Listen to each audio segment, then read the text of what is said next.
You're listening to the HawgBeat Hour with Andrew Hutchinson, Alex Trader, and Mason Choate on ESPN Arkansas and HitThatLine.com.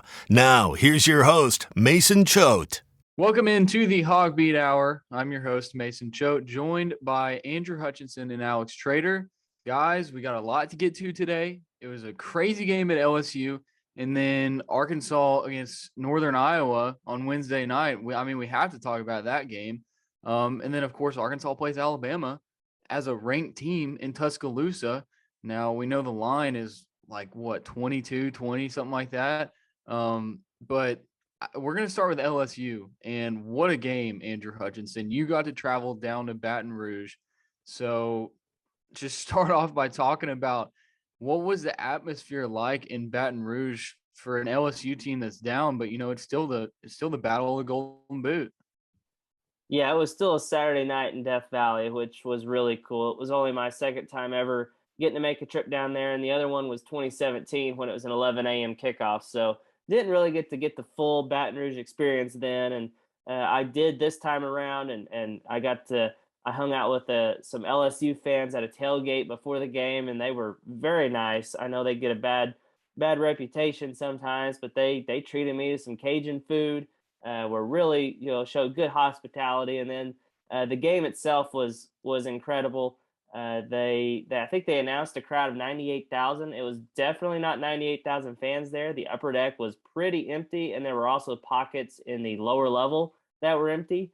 But at kickoff, it was pretty loud. I mean, as the team ran on the field and they did all their pregame hoopla, they have fireworks and pyrotechnics and all that good stuff. And it was really cool. I mean, it gave you goosebumps. But it was the strangest thing. By halftime, most of the fans had left, and by the time the overtime period rolled around, the Arkansas fans were by far louder than the LSU fans. It was strange considering it was a close game. It wasn't like Arkansas blew them out and everyone left early. I mean, it was a tight game throughout. But those LSU fans left. I think they may have given up on the season. All right, well, we'll get to the game-winning kick by Cam Little later on, but I want to start from the beginning, and I'll bring Alex Trader in on this. Arkansas, it seemed like their first drive, they go down, they get a field goal. Things look good, but then the offense just stalls out for the rest of the first half. What do you think was going on? I mean, we know the LSU defense was playing really good, sending a lot of blitzes to Arkansas, but Alex, just what did you see from the Arkansas offense, and what do you think that they did well as far as adjustments in the second half? Yeah, I think this was a really interesting game where you kind of phased back to Arkansas offenses that you weren't seeing. It looked more like the Auburn game than the Mississippi State game and the Ole Miss game. And I was a little bit surprised because of what LSU's put on tape thus far. I thought the Bama game that they had was a fluke, and it looks like the defense might actually be kicking it into another gear, even without Derek Stingley, even without Eli Ricks. I do think the offense did a good job of going out there and kind of getting a little bit going, but they're still, even in the second half, when you weren't stalling out and going 3-and-out every possession, you were still not able to drive down and get those kind of quick hit plays that we've seen so often this season. Hutch, the defense really came up clutch for most of the night. It was almost the same thing as the Mississippi State game, where it was like a bend don't break type thing. But they looked even better than they did against Mississippi State, and that's saying something because Garrett Nussmeier played most of the game at quarterback for LSU. Honestly, like, why do you think that they did that? I mean, do you think that Nussmeier is that much better than Max Johnson? Yeah, that was a really peculiar decision by Ed Orgeron because Max Johnson, yeah, he didn't do great, the first couple of series, but, neither did Garrett Nussmeier. And it sounds like they were both going to get 2 series and they were going to go from there. It just so happened that they started running the ball with Nussmeier in there. And I think he was at one point like 1 of 6 passing, with the one completion being the wild scramble and heave to the back of the end zone that just happened to find a receiver.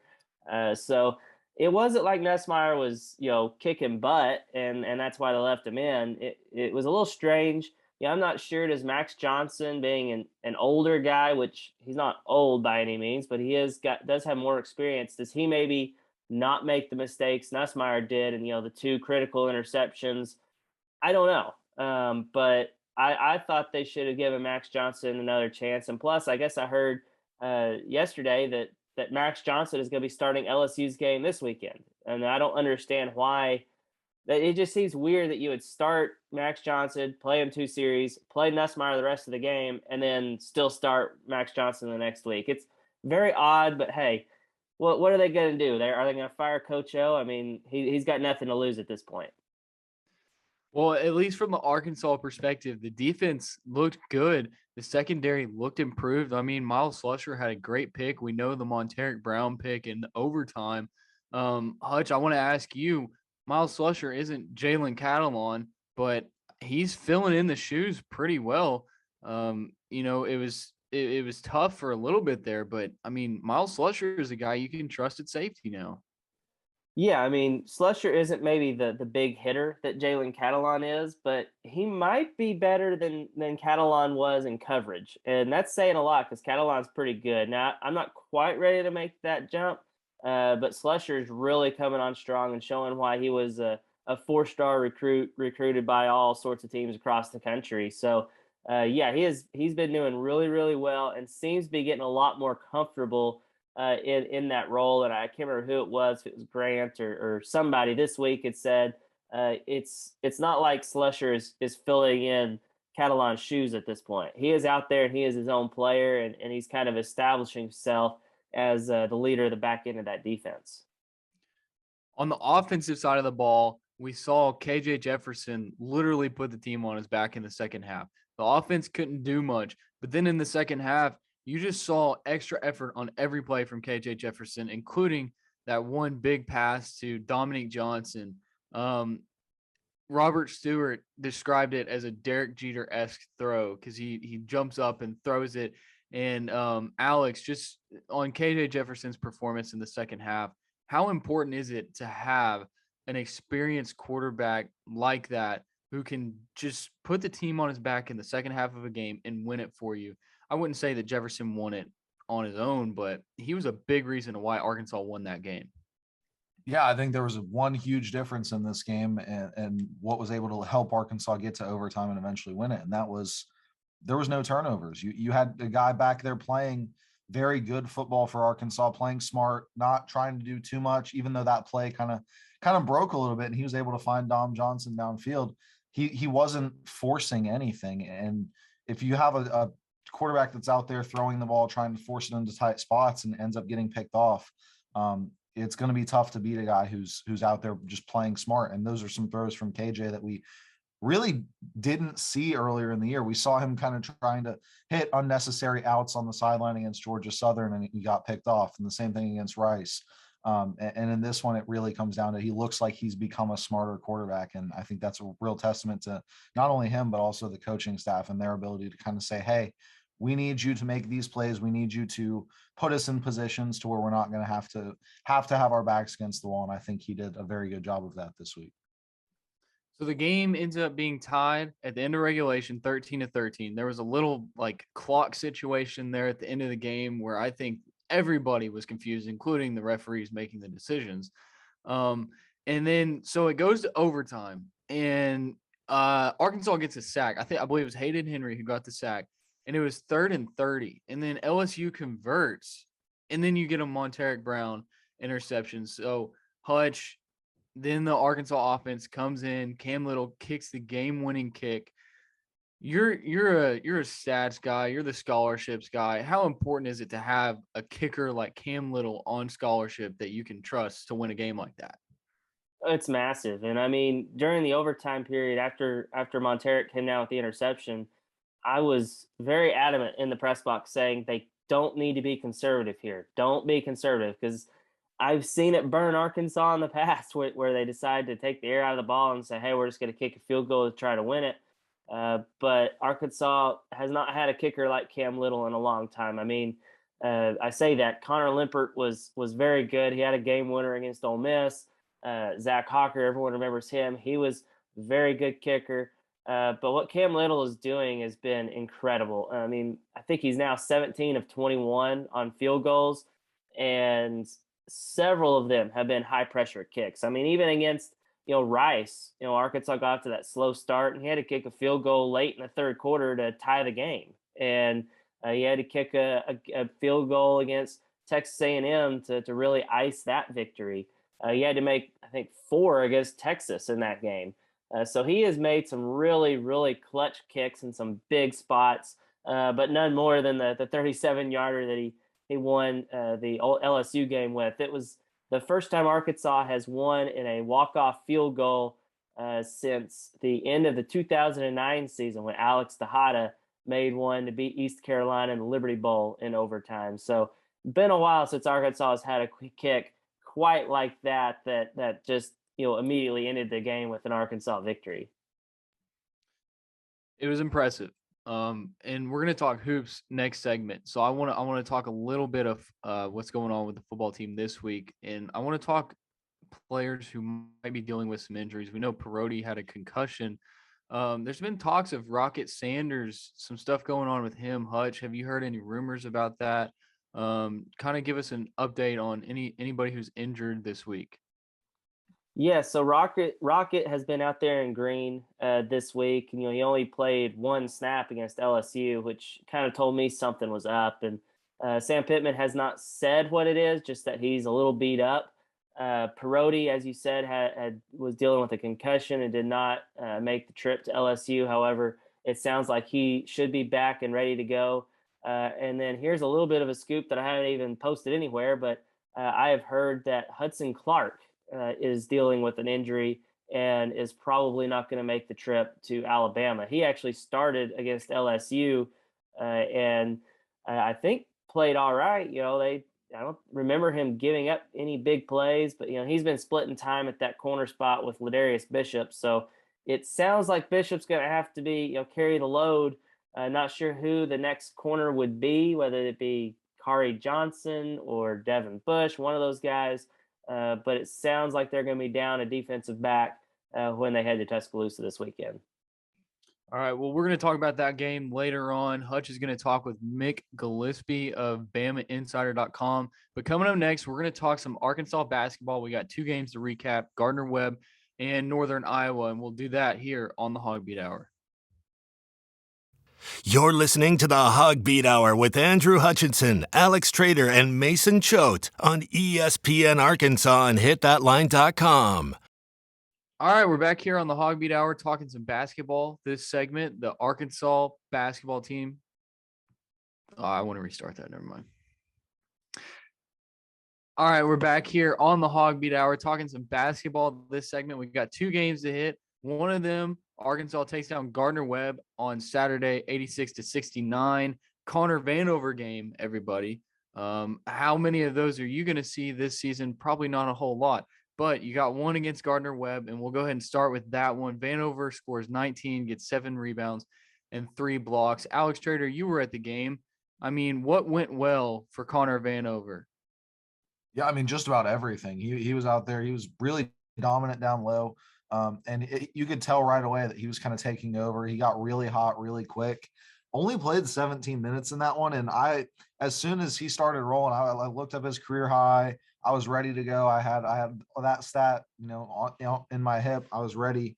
And then he just never saw the minutes in the second half. I think part of that's probably you want to see how other kind of different rotations are going to look, see who works together on the floor. You saw a lot of guys get into that one. Kamani Johnson, KK Robinson, Jackson Robinson. Towards the end of that one, I think it was a lot of just chucking up threes, and some of them were going down for Jackson Robinson, and then for other guys, they weren't necessarily going as hot. But I think the real highlight and the real sticking point of that game is how dominant Vanover can be if he, sticks down low and is able to find shots that exploit the matchups he's in as a 7'3" guy.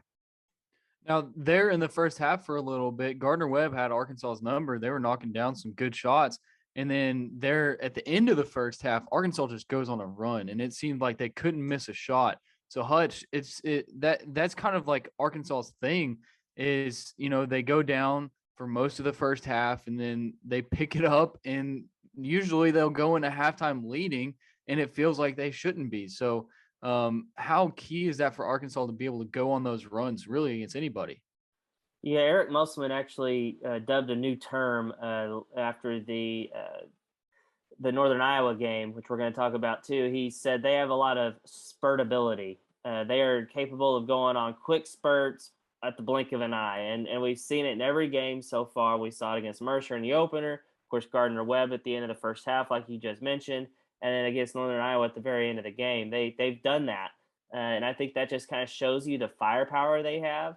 I mean, they have two of the best shot creators in college basketball, probably in JD Note and Chris Likes. And Devo can go get you a bucket. Jalen Williams can score a little bit. DC Tony and can clean up the glass and get offensive stickbacks. And they have guys that can score the ball. And especially if they get out in transition, they're really good turning their defense into offense. So that just kind of seems to be their MO right now. Who knows if that's going to stay that way, once they get into some better competition, especially next week when they play Kansas State and either Cincinnati or Illinois.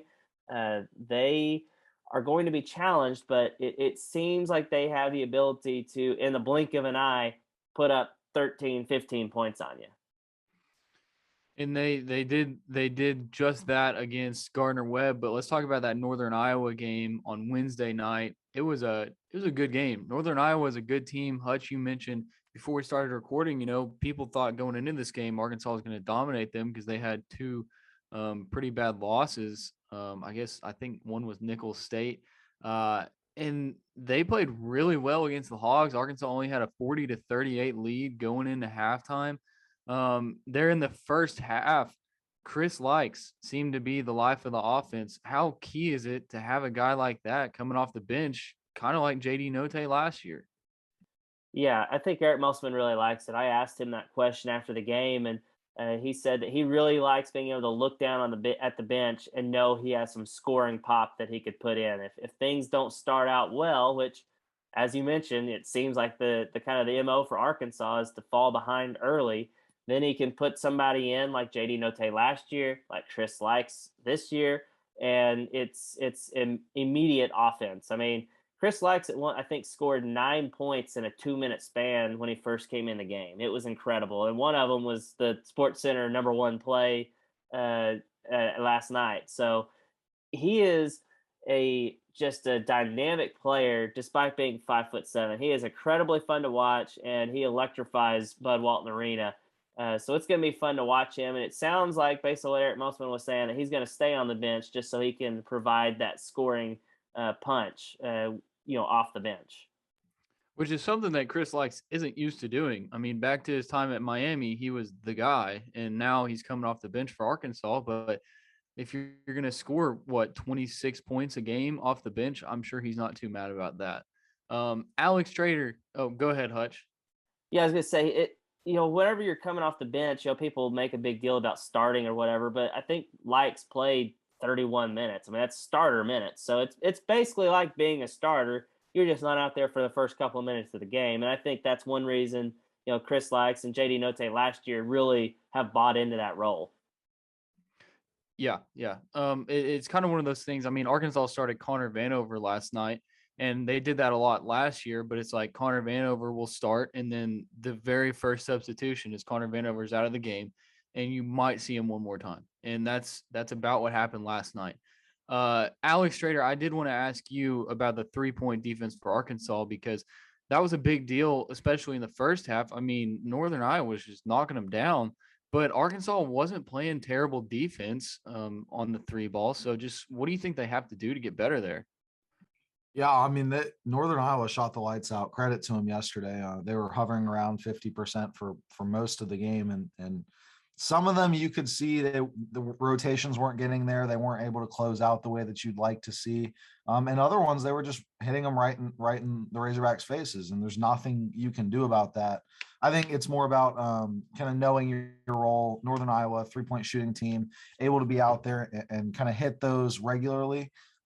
So you probably won't see that against every team, but I think as far as the Arkansas side of things go, I wasn't overly upset with the 3-point defense. I think there's some stuff to work on. It looks better than you might have seen earlier on. You saw guys hustling to close out most of the time. There were only a few broken plays where it was truly a wide open shot. And I think that'll only continue to get better as you become more comfortable as a unit. One of the biggest stories on the night was Devontae Davis getting ejected. He was asking for it. You could see the frustration on that play.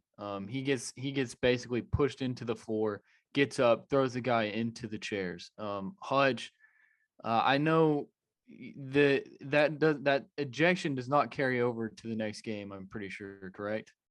Yeah, I don't think it's like targeting football. I think it's just ejection in that game, and it's good news for Arkansas because he's a vital piece. I care if it was Chris Likes or Staley Moody. I think it was Likes said after the game that he's a vital player, and so guys had to step up in that, in his absence. I mean, it might have worked out well for Arkansas because you had to have JD Notae slide into that point guard role with Devo out.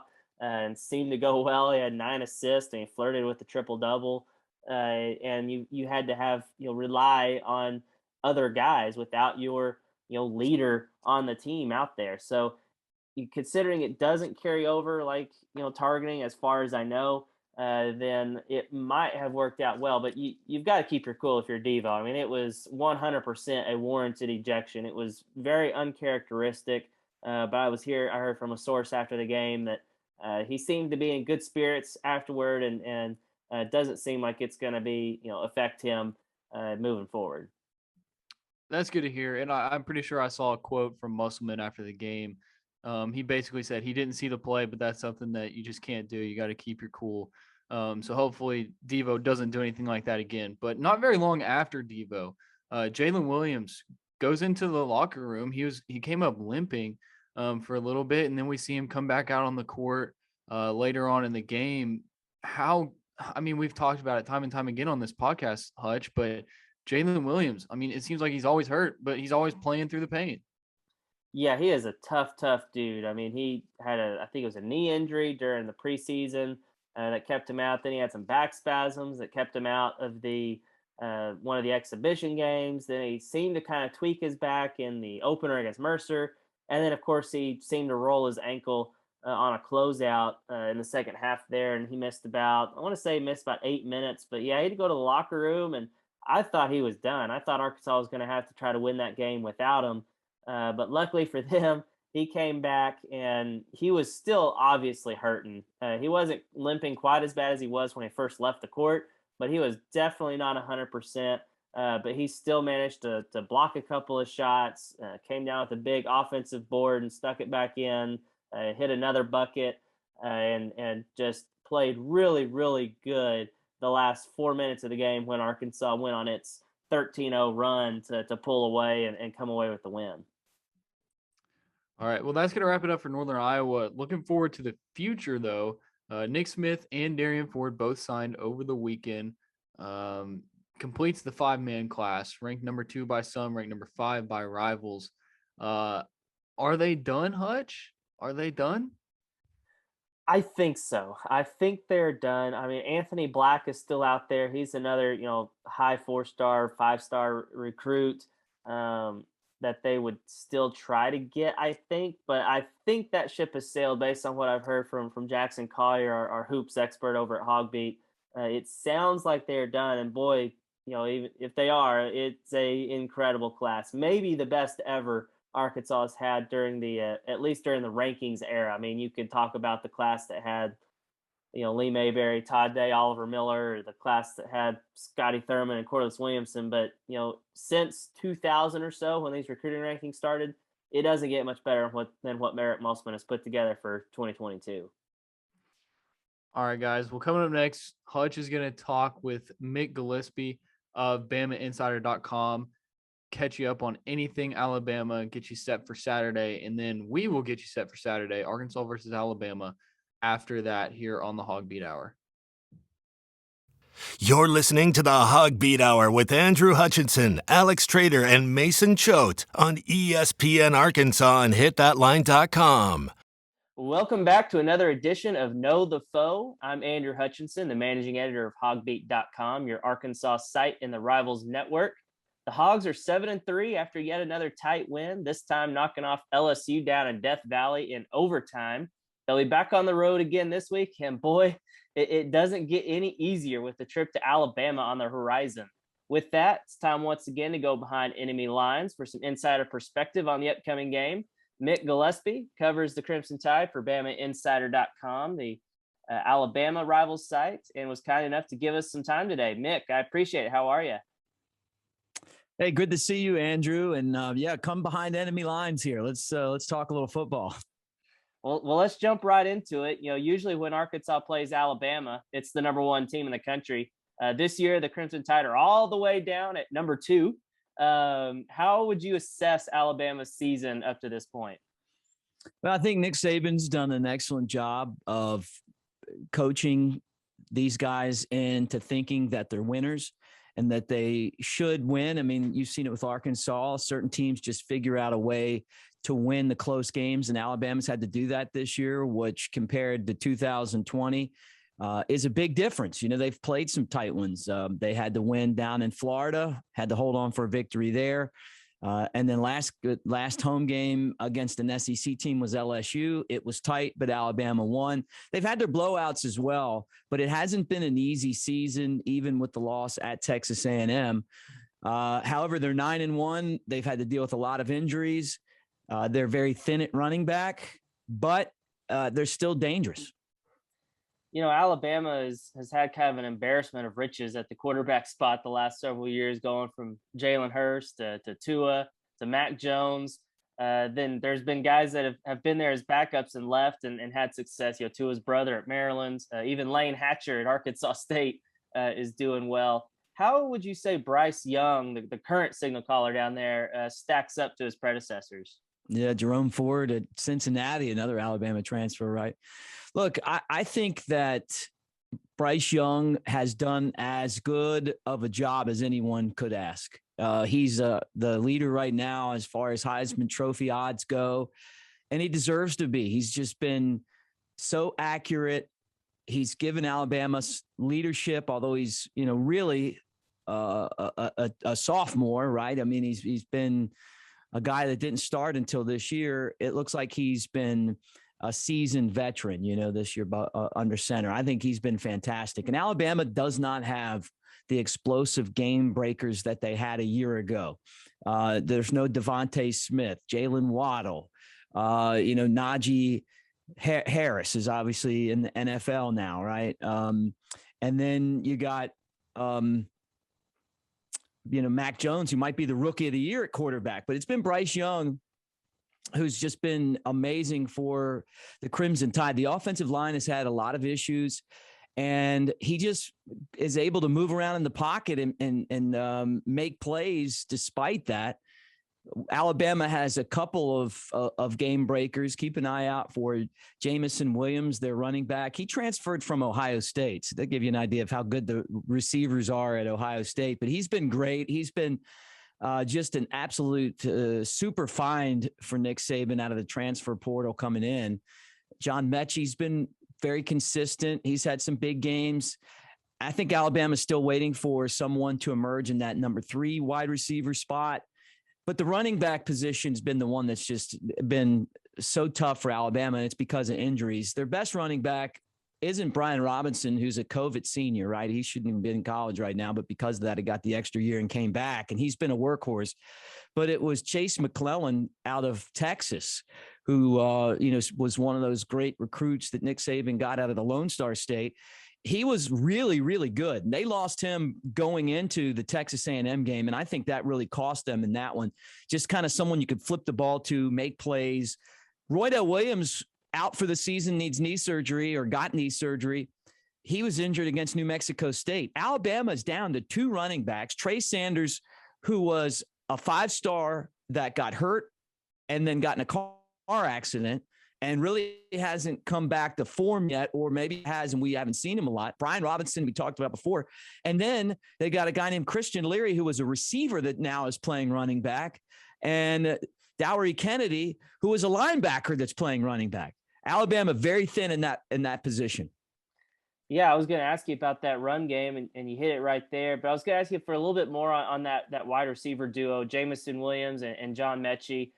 What makes them such a good duo, and do they complement each other well, or what's kind of the scouting report on those guys? Yeah, look, Jamison Williams is a deep threat. He's a speed guy. Apparently, he's the fastest or the second fastest guy that Alabama has on their roster. He has made a lot of explosive plays this year. A few drops, but besides that, he's been Alabama's most reliable target. And then John Mechie's more of, you'll see him across the middle.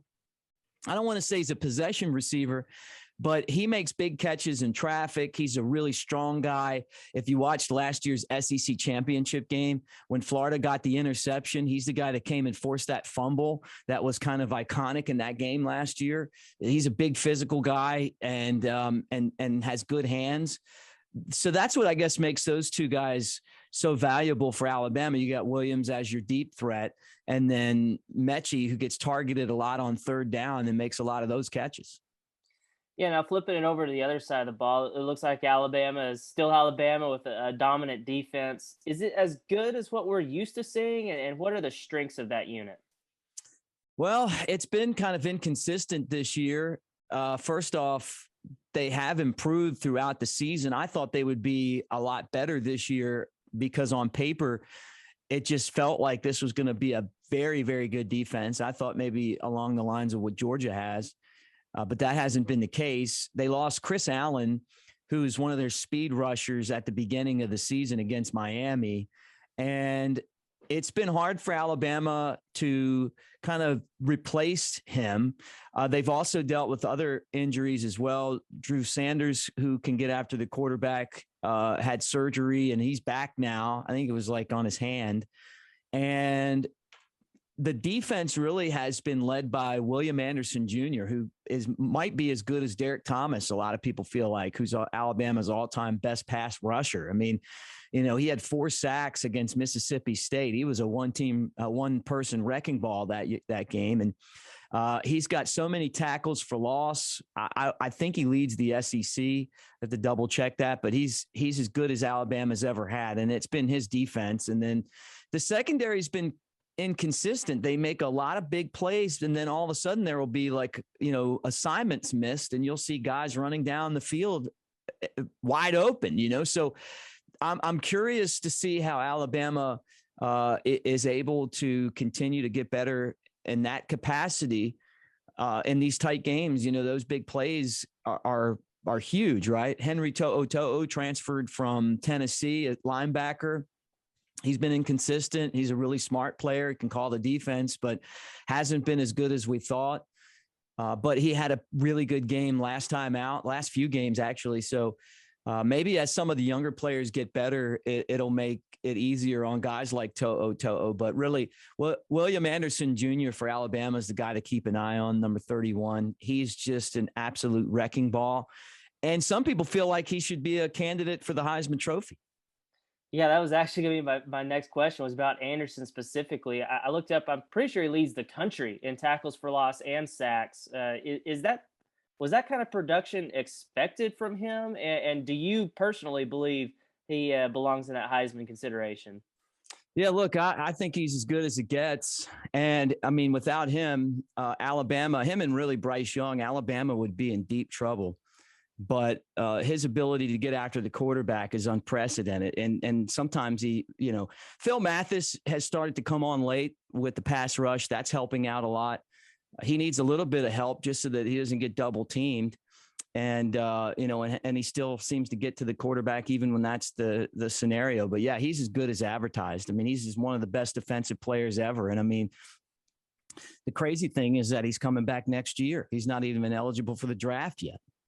That's kind of a scary thought for opposing offenses for at least one more year. So I'm also curious, you mentioned that the inconsistencies maybe in the secondary, and if you were an offensive coordinator and you had to try to game plan against this Alabama defense, is there anything you would specifically try to do, or any weaknesses you try to exploit, or how would you go about that? That's a good question. Alabama's defense is good. They make adjustments. Tennessee came out with their offense and hit Alabama with some big plays. Alabama did a great job in that game on third down and time of possession, but Tennessee struck quick. And that was with tempo. And, it's something I know Arkansas is going to try to do. I guess just continue to get all those plays in and push Alabama. Alabama against the run's pretty solid. And Tennessee never really get a run established. So I'm guessing, that would be part of it right there. Would try to, just catch Alabama off balance a little bit. I thought Tennessee did a good job of that. Other than that, LSU had a couple sustained drives in the game that they played against Alabama, but only scored 14 points. Ole Miss had a decent second half against Alabama, but the game was over. Florida found something running and passing the ball, and their quarterback did a lot of running. So that's something that Arkansas probably would look to do too, with a quarterback that can run the ball, and it's hard to bring down. And the last thing I got for you, I think Alabama opened as a 22.5-point favorite. I think it quickly dropped down to 20.5. You don't necessarily maybe have to make a prediction yourself, but how do you see this game playing out, and can Arkansas keep it close? Yeah, I do a show on the college sportsbook gambling show. I talk about this all the time. Arkansas has been one of the toughest teams for me to handicap this year. I was kind of not a believer at the beginning of the year, and I kept losing, and then took them against Georgia, and you know how that turned out. But I did win with Arkansas last week when they played LSU. So I finally got off the snide with the Razorbacks. I think they're going to cover the 22 or 21 point spread. I just feel like for Alabama right now, they are explosive, but I just could see Arkansas trying to play a game where they're going to limit Alabama's possessions. They have a good defense. Alabama had 6 rushing yards against LSU. I know a lot of that had to do with sacks in the game, but 22 seemed awful high for me. But I'm going to tell you right now, Alabama seems to find a way to cover these big spreads sometimes. I think, me personally, though, 22 just seemed like an awful lot. I was kind of surprised, to be honest with you, that the spread was that high. I probably would have had it around 16, maybe somewhere in that neighborhood. Well, that's all I got for you, Mick. Yeah, I appreciate you taking some time to give us some insight on the Crimson Tide. And as a reminder, kickoff is scheduled for 2:30 on Saturday. The game will be on CBS. And if you're watching this on YouTube, be sure to hit that subscribe button. That way you can always see these Know the Foe interviews, as well as press conferences, practice clips, recruiting videos, and much more. And as always, be sure to check out HawgBeat.com for our coverage of all things Arkansas. You're listening to the HawgBeat Hour with Andrew Hutchinson, Alex Trader, and Mason Choate on ESPN Arkansas and HitThatLine.com. All right, back here on the HawgBeat Hour, we're talking Alabama this segment. Arkansas is a 21-point underdog to the Crimson Tide. Hutch, just first thoughts about that one.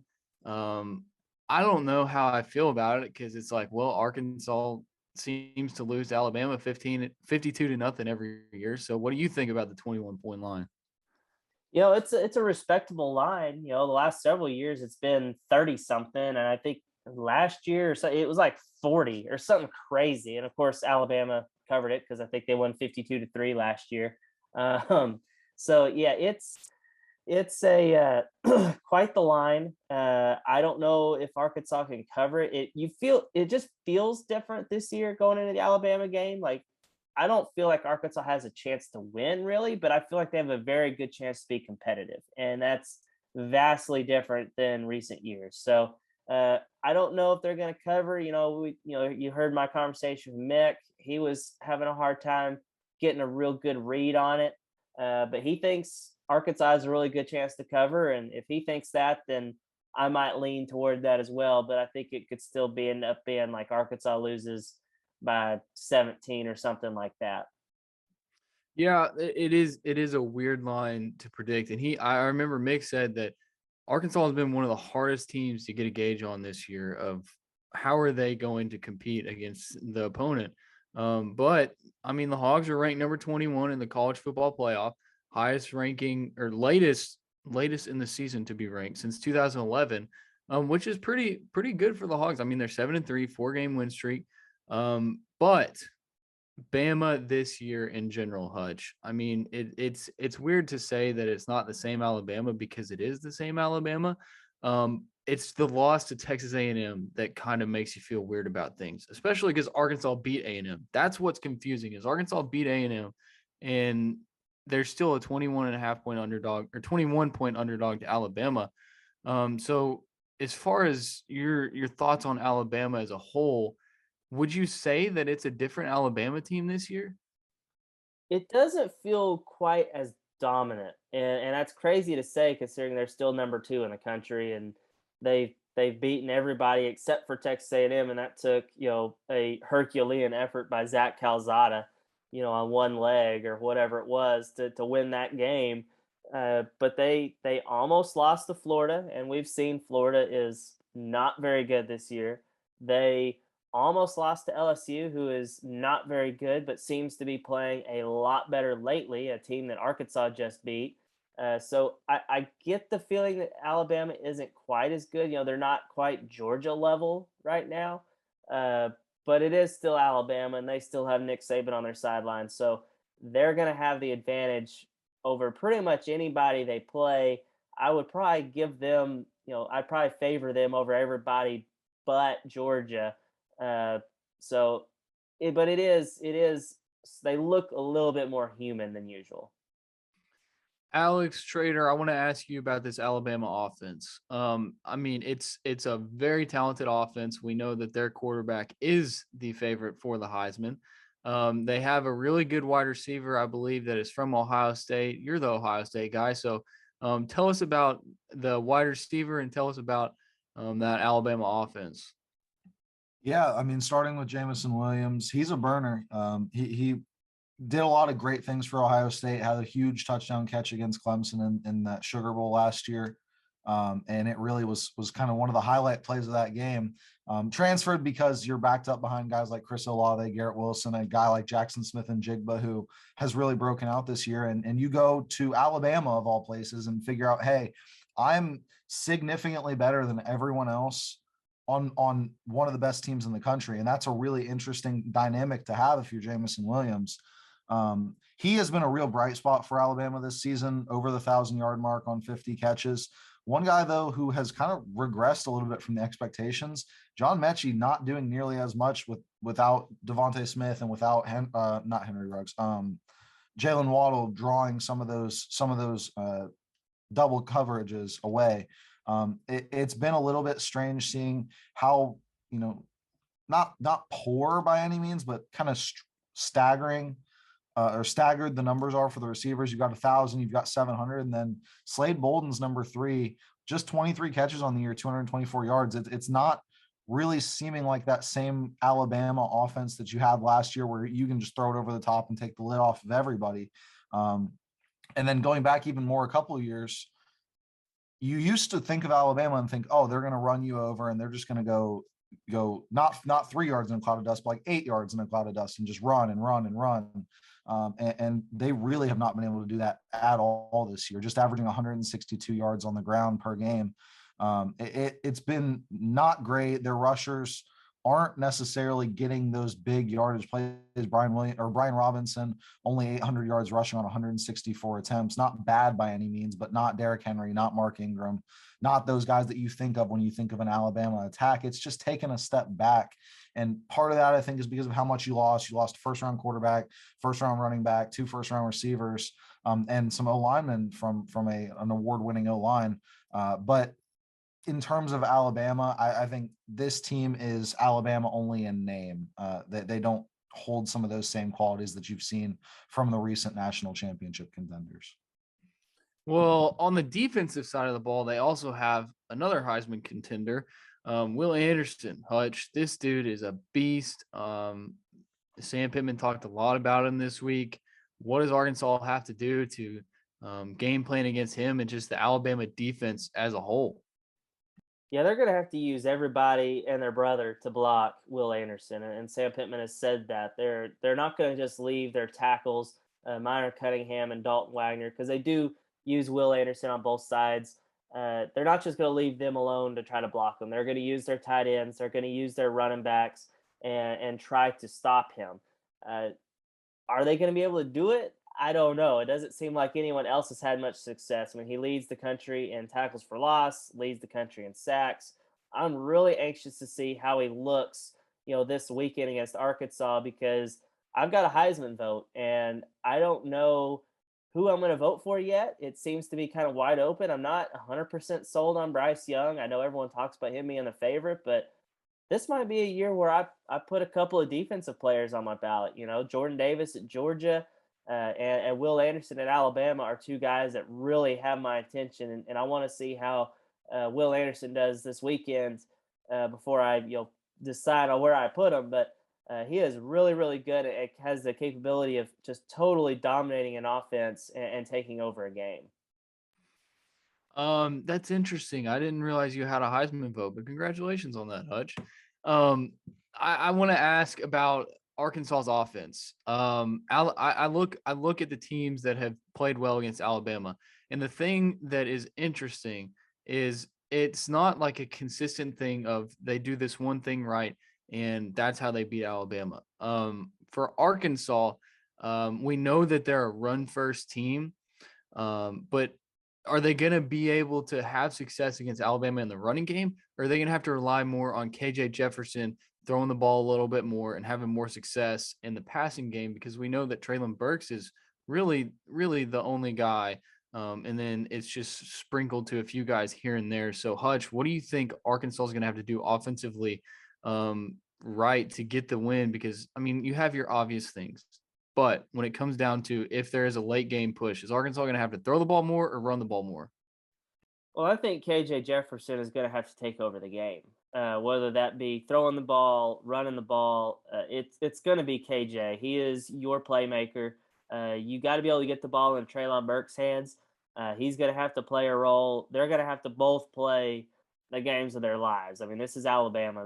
If you're going to pull an upset like this, it's going to take incredible efforts. I mean, we think about, the last time Arkansas beat the number one team in the country was 2007. And who do they have? Darren McFadden running for 200 plus yards on LSU. I know that Alabama is number two. They're not number one, but it's going to take an effort like that, in my opinion. And you're going to need to throw the ball enough to where Alabama can't just stack the box, because you are a running team. You need to have success. Dominic Johnson and that group of running backs are going to have to play well. But I think you're going to need to make some plays through the air, and also KJ hurt them with his legs to maybe kind of loosen up that defense a little bit, because even though, as Alex said earlier, it's Alabama in name only because they're not quite as dominant as we've come to expect, they still have a very good defense that is capable of playing on the level of Georgia. Just hasn't been quite as consistent. You've got to attack them, and you've got to do everything right in order to move the ball on them. For Arkansas's defense, Alex, I want to ask you about this.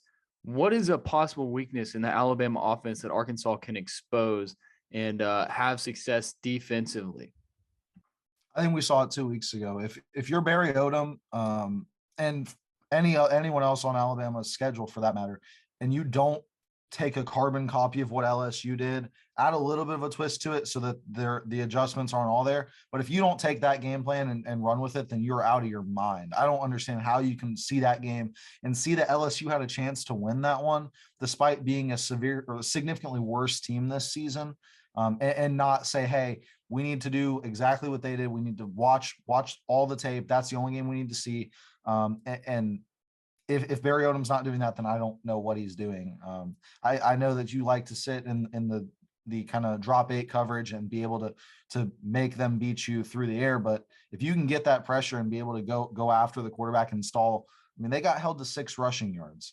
If you can do that again, it's going to be tough to beat anyone, even though you are Alabama and you do have all those 5 stars.